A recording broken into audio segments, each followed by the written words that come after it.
అందరికి నమస్తే అండి. ఓం శ్రీ మాత్రే నమః. జయబలో సమ్మక్క సారక్క తల్లికి జై, జయబలో జగదాంబి మాతకి జై, జయబలో వీరవనితలకి జై, జయబలో భువనేశ్వరి మాతకి జై, జయబలో బండార కుంకుమ సమ్మక్క సారక్క తల్లికి జై, జయబలో జంపన్న వాగుకు జై, జయబలో దయ్యాలముడుకు జై, జయబలో భూతాలముడుకు జై,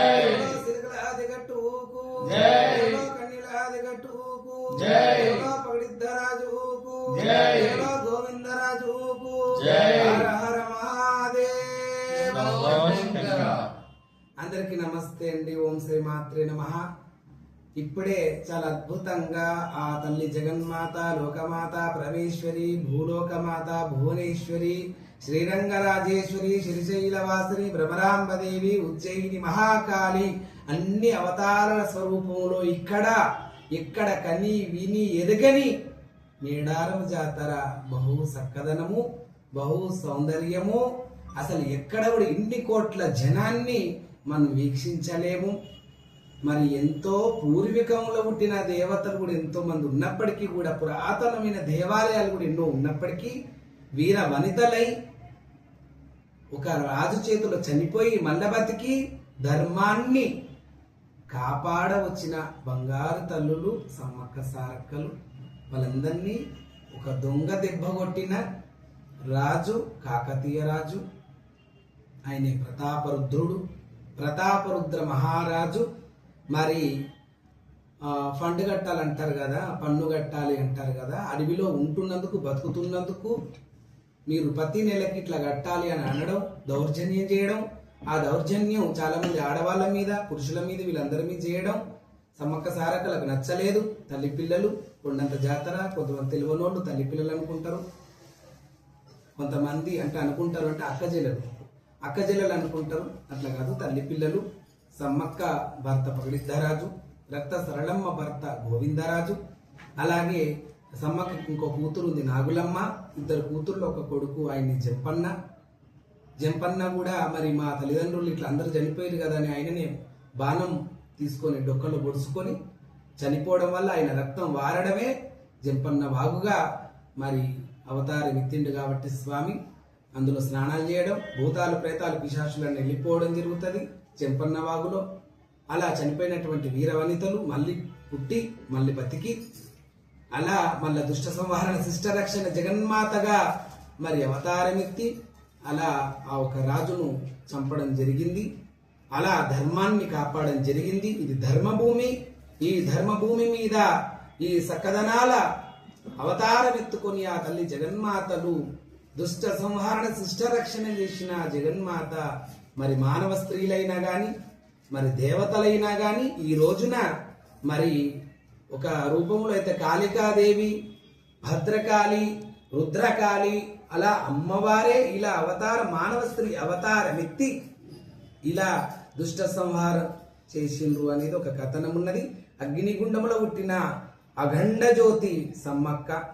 అలా ఆ సమ్మక్క తల్లి ఇవాళ ఈ రడభూమి మీద రడం జరిగింది. ఒకప్పుడు భాగవతములో కౌరవులు, కృష్ణులు ఎలా, అర్జునుడు ఎలా యుద్ధం చేసి ధర్మాన్ని కాపాడిండ్రో, ఎలా శ్రీరామచంద్రుడు, ఎలా రావణాసురుడు యుద్ధం చేసి ధర్మాన్ని కాపాడి సీతమ్మను మరి సొంతం చేసుకున్నాడు శ్రీరామచంద్రుడు, అలాగే ఇక్కడ కూడా ఈ అడవిని సొంతం చేసుకొని మరి అందరికి ఘన విజయం ఇచ్చిన బంగారు తల్లి సమ్మక్క సారక్క. కుంకుమ భరణి, బండారు భరణి ఆ తల్లులు జగన్మాతలు. చాలా అద్భుతంగా మరి ఆ రకంగా జరిగింది. కాబట్టి ఇవాళ ఇంతమంది లక్షల కోట్ల జనం ఇక్కడికి రావడం జరుగుతుంది. మరి ఇదే సందర్భాన మరి నేను ఇంకో మాట చెప్తున్నా, నేను ఇన్ని జాతరలు తిరగడానికి కారణం మా అమ్మ. ముందు మా అమ్మ. దేవుళ్ళు వచ్చినోళ్ళు, అమ్మవార్లు వచ్చినోళ్ళు, ఈ సిగాలు ఊగినోళ్ళు అగ్నిగుండాలు దొక్కుతారట, పటాలు దొక్కుతారట అని కొమరవెల్లికి. అలాగే ఒక క్షేత్రం పోతే కాదట, బలం పెరగాలి కదా. మరి నీ ఒంటి లోపల ఉన్న అమ్మవారు కూడా మరి ఇప్పుడిప్పుడే పుట్టింది కాబట్టి ఆ అమ్మకి ఆగ్దానం, పలుకుదానం, శక్తులు రావాలి కదా అని మరి మా అమ్మమ్మకు కూడా అమ్మవారు వచ్చేది కాబట్టి, ఆమె అన్ని జాతరలు తిరిగేది కాబట్టి, అలాగే మరి నన్ను కూడా అన్ని జాతరలు తిప్పిన నా బంగారు తల్లి. మేము ఇంతింత మంది వచ్చేవాళ్ళం కాదు, ఇన్ని రకాలుగా ఖర్చు పెట్టేవాళ్ళం కాదు, ఇంతింత అలంకారాలు ఆనాడి సొమ్ములు సంబంధనాలు ఏవి మాకు లేవు. ఎందుకంటే మా అమ్మ ఘనంగా చెప్పుకుంటా ఈ మాట, నేను 6 నెలల్లో పాచి పని చేసేది మా అమ్మ అని. ఎందుకు చెప్పుకుంటా అంటే 6 నెలల్లో పాచి పని చేసే మా అమ్మ మమ్మల్ని ఇంత అల్లారు ముద్దుగా సవరించిందని అందులో అర్థం తెలుస్తుంది మీకు. అలాగే ఆమె తిన్నా తినకుండా మాకు అన్నం పెట్టింది, ఆమె నిద్ర పోయినా పోకుండా మాకు నిద్ర ఇచ్చింది, ఒక ఇల్లు ఇచ్చింది. ఆ ఇల్లుతోనే మమ్మల్ని ఇంతగానం కూడా మా సొంతింటి కళ అందరికి ఉంటుంది కాబట్టి ఆమె కూడా బతుకుండగా నెరవేరింది. కానీ ఆలనా పాలన అచ్చట ముచ్చట మా అమ్మల్ని ఇంతగానే ఎదుగుతుండగా చూసి ఆనందపడేటందుకు మా అమ్మగారు లేరు. మీ అందరికీ తెలుసు, 18 సంవత్సరాలు అయ్యింది ఆమె తొలగిపోయి ఈ భూమి మీదకి వెళ్ళి కైలాసానికి పోయి. అయినా కూడా ఆమె ఆశీర్వచనాలు నా పట్ల ఉన్నాయి కాబట్టి నేను ఇంత ఘన చరిత్రగా మరి నామం పొందడం జరిగింది. మరి పనస కలమ్మ అమ్మ ఆమె పేరు పనస కళావతి. అలాంటి కళావతి ఎప్పుడు మురుస్తుండే, సత్యనారాయణ వ్రతంలో ఆ కళావతి పేరే నాకు పెట్టిర్రా అని మురుస్తుండే. అటువంటి కళావతి దేవి మరి ఆ అమ్మ కళ నా ముఖం మీదకి రావడం జరిగింది. మా అమ్మలాగానే ముద్దుగా అలా సత్యనారాయణ వ్రతంలో ఆ కళావతి అమ్మ పేరే నాకు పెట్టడం జరిగిందని మా అమ్మ చాలా సంతోషపడడం, మురవడం. అలాగే ఎన్నో సత్యనారాయణ వ్రతాలు అమ్మ చేపించడం. అలాగే మాకు కూడా కూతుర్లు అబ్బాయి ఎంతమంది పుట్టినప్పటికీ కూడా మేము ప్రతి ఒక్కరికి కూడా సత్యనారాయణ వ్రతం చేపించడం జరిగింది. ఆ అమ్మ పనస కలమ్మ కళనే నాకు రావడం జరిగింది. ఇవాళ మా అమ్మ పనస కలమ్మతో వచ్చినప్పుడే మరి ఇట్లా ఎదురు బొంగులట, ఎదురాకట, అమ్మకిష్టమాట అన్నప్పుడే ఇవన్నీ కర్రెలు మేము అడవిలలో తిరిగి ఇవన్నీ తీసుకున్నాం. అమ్మ ఇది బాగుంది అని ఇట్లా కింద దొరుకుతాయి కదా మట్టిలలో, లేకపోతే ఆ చెట్లలో. కానండి అడవి కదండి ఇదంతా, కాకులు దూరని కానండి అడవి ఇది. ఈ అడవి లోపల ఎక్కడ పడితే అక్కడ ఈ వృక్ష జాతులు ఉంటాయి కాబట్టి ఇది దొరికితే అమ్మ కమాన్ లాగా ఉంది, దీని కిందికి వెళ్ళిపోతే అమ్మ దర్శనం అవుతుందని ఆనాడు చిన్నపిల్లగాని కాబట్టి జోకులు చేసుకుంటా బాగుందమ్మా అని ఇది ఆనాడే తీసుకోవడం జరిగింది.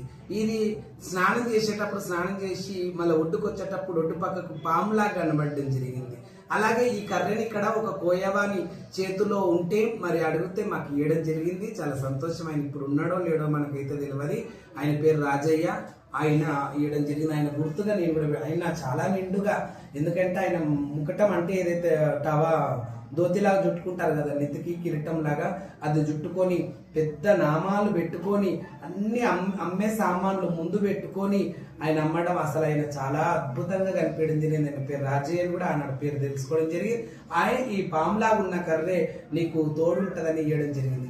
ఇదైతే ఒక చెట్టు మేము ఎదురాకు తెస్తప్పుడు ఏదైతే ఎదురు బొంగులకు పోతాం కదా గుడిసి చేసుకోవడానికి, ఆ ఎదురు బొంగులకు పోయినప్పుడు అక్కడ ఇది ఒక గొర్రెపొడేలు మాదిరిగా ఒక పాము మాదిరిగా కనిపిస్తే ఇది కూడా తెచ్చుకోవడం జరిగింది. ఇవన్నీ సమ్మక్క పేరు మీద.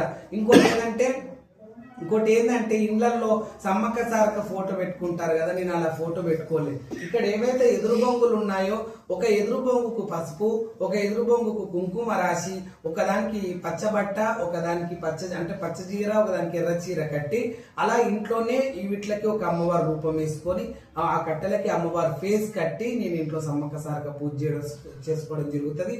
అలా ఈ యొక్క పూజ కార్యక్రమాలు అలా సాగినాయి. ప్రతి ఒక్క జాతర కూడా మరి మా అమ్మ దయదాక్షాణల వల్లని ఈ జన్మ గాని ఈ దేవత గాని అలా ఇవన్నీ కూడా సాధ్యం కావడం జరిగింది. అలా అన్ని జాతరలు తిరగడం జరుగుతుంది. ఇవాళ ఎంతో చక్కగా మరి రాకేష్ బోనం స్వామి అంటే ఒక ఆడపిల్లగా, ఒక అమ్మవారుగా, ఒక మీ ప్రియమైన ఒక కొంతమంది తల్లులకు కొడుకుగా, కొంతమంది తండ్రులకు కొడుకుగా, కొంతమంది అక్కజల్లకు అన్నగా, కొంతమందికి నేను అలా ఎంతో మందికి అన్నదమ్ముల్లాగా కూడా స్వామిలాగా కూడా మీకు కనిపించడం జరుగుతుంది. మీ అందరి ముంగల మేము ఎంత మంచి పేరు తెచ్చుకున్నామో మీ అందరికీ తెలుసు. తల్లిదండ్రులు మనకు మంచి పేరు ఇవ్వాలి, మనం కూడా తల్లిదండ్రులకు మంచి పేరు ఇవ్వాలి. కాబట్టి అలాగే మరి మంచి పేరును నేను మా అమ్మ నాన్నకి ఇచ్చిన, మా అమ్మ నాన్న వాళ్ళు కూడా నాకు మంచి పేరు ఇచ్చిండ్రు. అలా ఈ జీవితం కొనసాగుతుంది. అమ్మవారు చాలా తేజోయమానంగా మా బంగారు ముద్దలు అమ్మవారు అందుకుంది. అమ్మవారి దర్శన భాగ్యం చాలా అద్భుతంగా జరిగింది. అమ్మవారి సంపూర్ణమైన అనుగ్రహం మా పట్ల ఎప్పటికి ఉండాలి. సబండ జనాల మీద, సబండ వర్ణాల మీద, ఈ ప్రపంచాలని తెలంగాణ గడ్డ మీద కూడా సమ్మక్క సారకంటే పసుపు కుంకుమ కాబట్టి అందరికి సౌభాగ్యం బాగుండాలి, ఆరోగ్యం బాగుండాలి, అష్టైశ్వర్యం బాగుండాలి, సంతానం లేని వారికి సంతానం ఇవ్వాలి. చిలకలాది గట్టు నుంచి నీళ్లు గారుతాయి ఎప్పటికీ. మరి పుష్కర నది లాగా ఎప్పుడు వస్తూనే ఉంటుంది చిలకలాది గట్టు మీదకి. ఆ నీళ్లు పిల్లలు లేని వాళ్ళు తాగుతాయి, పిల్లలు అవుతారు. కళ్యాణం లేని వాళ్ళు అదే గుండంలో స్నానం చేస్తే కళ్యాణం జరుగుతుంది. ఎన్నో రోగాలు, భూతాలు, ప్రేతాలకు శాసన చేత వాళ్ళు ఉన్న వాళ్ళు కూడా స్నాన జపములు చేస్తే మంచిది. అక్కడైనా కానీ చిలకలాది గట్టులో నుంచే నీళ్ళు వస్తాయి, కొండలో నుంచి. తర్వాత ఇక్కడ జంపన్న వాగులో చేస్తే కూడా చాలా మంచిది. అమ్మవారు కూడా చాలా సత్యవంతరాలండి. మరి వర్షాలకి భూలోకమే కొట్టుకుపోయేంత ఎక్కడ పడితే అక్కడ అన్ని కొట్టుకుపోవడం జరిగింది, రోడ్లు ఇరిగిపోవడం జరిగింది. అమ్మవారి గద్దెల దాకా పోయినా కూడా గద్దెలు మాత్రం ధ్వంసంగాలే. అమ్మవార్ల పేరుట ఉంటాయి కదా కట్టెలు, ఏవైతే ఎదురు బొంగులు, అవి కూడా రవ్వ గింజంతా చెక్కు చెదరలే. మొత్తం మేడారమంతా నిండా గ్రామాలు నిండిపోయినా మరి ఈ గ్రామాలు కొట్టుకుపోయిన సందర్భాలు ఉన్నాయి. కానీ సమ్మక్క సారక గద్దెలకు రవ్వ గింజంతా కూడా ఆట డోకలు కాలంత సత్యవంతురాలు సమ్మక్క సారకలు. ఎవ్రీ ఇయర్ చిన్న మేడారం అని, పెద్ద మేడారం అంటే పెద్ద జాతర అని, చిన్న జాతర మినీ జాతర ఇవన్నీ అంటుంటారు. మళ్ళాసారి వచ్చే జాతర మినీ జాతర, మళ్ళాసారికి వచ్చేది పెద్ద జాతర. 3 సంవత్సరాలకు ఒక్కసారి జరిగే జాతర కిందికి పెట్టింది ఇది. ఇప్పుడు అవుతుంది కదా జాతర, మళ్ళా నెక్స్ట్ ఇయర్ కాదు, తర్వాత మళ్ళీ నెక్స్ట్ ఇయర్ జాతరని. కానీ దీన్నే మూడు సంవత్సరాలకు ఒకసారి జాతర అని చెప్పడం జరుగుతుంది. ఆ రకంగా మరి అమ్మవారి అనుగ్రహం అందరిపైన ఉండాలి మనస్ఫూర్తి కోరుకుంటున్నా. ఈసారి జరుగుతుంది పెద్ద జాతర. ఓసారి మినీ జాతరకి మేము రాకపోవడం జరుగుతుంది. కానీ అమ్మ జాతర ఏదైతే పెద్ద జాతర, మినీ జాతరకి వాళ్ళే కోయోళ్ళు ఎక్కువ పెద్ద ఆడంబరం ఉండేది, వాళ్ళే సమ్మక్క సారకం తెచ్చుకుంటారు, మళ్ళీ పంపిస్తారు. కానీ పెద్ద జాతరలో ఏం జరుగుతుంది అంటే లక్షలాది కోట్లాది మంది 4-5 కోట్ల జనం రావడము, అలాగే గన్నులు, తుపాకులు, మేనమామ అని అన్నదంట అప్పట్ల, మామ అన్నదంట సమ్మక్క అనడం వల్ల ఈ మిలిటరీకి కానీ లేకపోతే పోలీస్ బందోబస్తులు కానీ వాళ్ళందరూ ఉన్న 3 కాన్పులు పైకి గన్ షూట్లు చేస్తారు. తర్వాత మంత్రగాళ్ళు ఎవరి విద్యా వాళ్ళు ఉపాసన చేసుకుంటారు, ఇక్కడ పటాలు వేస్తారు, మళ్ళా బలులు ఇస్తారు. అలా అమ్మవారి సమ్మక్క ఏ తొవ్వలైతే చిలకలాది గట్ట మీదకి వెళ్ళొచ్చి మన గద్దె మీదకి వెళ్తుందో ఆ గద్దె తొవ్వలో అంటే అమ్మ గుట్ట దిగే తొవ్వలో అంత పటాలు వేస్తారు, బలిదానాలు ఇచ్చుకుంటారు, జపతప ఉప పూజలు చేసుకుంటారు. అలా ఒక కన్య పిల్లగానికి ఆ అమ్మవారితో మాట్లాడి రానంటదంట సమ్మక్క. నేను రాను, నా భర్తకు నా పిల్లలకు సేవ చేసుకోవాలి, నేను రాను, నాకు మస్తు పని ఉంది, వెళ్ళండి అంటదంట. చిలకలాది గట్టు మీదకి ఒక మంత్రగాడు, ఒక పిల్లగాడు, కన్య పిల్లగాడు మాత్రమే పైకి వెళ్తారు. వెళ్ళినటువంటి వాళ్ళకి సమాధానం ఇలా వస్తే, లేదమ్మా కోట్ల జనమున్నారమ్మా, నీ గురించి ఎదురు చూస్తుందమ్మా, కోటి కండ్లు ఎదురు చూస్తున్నాయమ్మా అంటే నేను రానంటదంట. అలా నేను పెట్టినంత అన్నాన్ని మీరు భుజిస్తే నేను వస్తాంట. కన్య పిల్లగాడు ఒక్కడే గృహలోకి వెళ్తాడట. అన్ని రకాలు ఇక్కడ బయట కూర్చున్నటువంటి చిలకలాది గట్టు బయట కూర్చున్నటువంటి మంత్రగాడు అంత మంత్రోపాసన చేస్తుంటే అమ్మ ఎట్లా పెడితే అట్లా తను భుజిస్తాడంట. తర్వాత నేను వస్తా బిడ్డ శభాష్ అని చెప్పేసి ఆ కుంకుమ భరణి గుప్పెట్లోకి తీసుకొని అలాగే కదిలి వస్తుండగా ఎప్పుడైతే గృహలో నుంచి ఆ బాబు మరి తీసుకొని వస్తాడో కుంకుమ భరణి, అప్పుడు రడివేడి మూతలు, పటాకీలు, గళ్ళు తుపాకులు, మంత్రగాండ్ల మంత్రాలు, వేద మంత్రాలు, సకలం రడివేడి మూతలు, జమడికలు, డప్పులు, డోళ్ళు, మంగళ వాయిద్యాలు, సకలాది లాంఛనాలతోని అమ్మవారును ఆనందంగా మరి గద్దెకెక్కిస్తారు. చిలకలాది గట్టుకి తల్లి వస్తుంది కదా, మళ్ళా కన్యలాది గట్టుకు పోతారు. కన్యలాది గట్టుకు పోయిన తర్వాత కన్యలాది గట్టుకు వెళ్ళి రక్తసరళమ్మ సామాన్యంగా రాదట. ఎద్దును బలిపెట్టి ఆ ఎద్దు బొట్టు పెట్టిన తర్వాతనే ఆమె ఆనందంగా మరి ఎంతో మంది మంత్రాలతోని తంత్రాలతోని అలా చెప్పుతూ చేస్తూ అలా రావడం వల్ల ఆమె ఎంతో మందితోనే అమ్మవారు గద్దెకెక్కడం జరుగుతుంది. అలా పిల్ల గద్దెక్కుతుంది, తర్వాత తల్లి గద్దెక్కుతుంది. ఇద్దరు గద్దెక్కినాక అలా శుక్రవారం నాడు ఇద్దరు నిండుగా పూజలు పొందిన తర్వాత శనివారం రోజు ఏడుస్తూ అడవిలో నుంచి గద్దెల మీదకి వెళ్ళి అడవిలోకి వెళ్ళిపోతారట. అలా దీనికి చిన్న కథనం కూడా ఉంది, అది నిజం అబద్ధం నాకు తెలియదు కానీ చెప్తున్నా. అయితే పగడిద్దరా చెల్లెల పేరు లక్ష్మి అట. ఆమె ఎప్పుడు వచ్చినప్పుడల్లా మర్యాదలు మంచిగా జరిగేదట.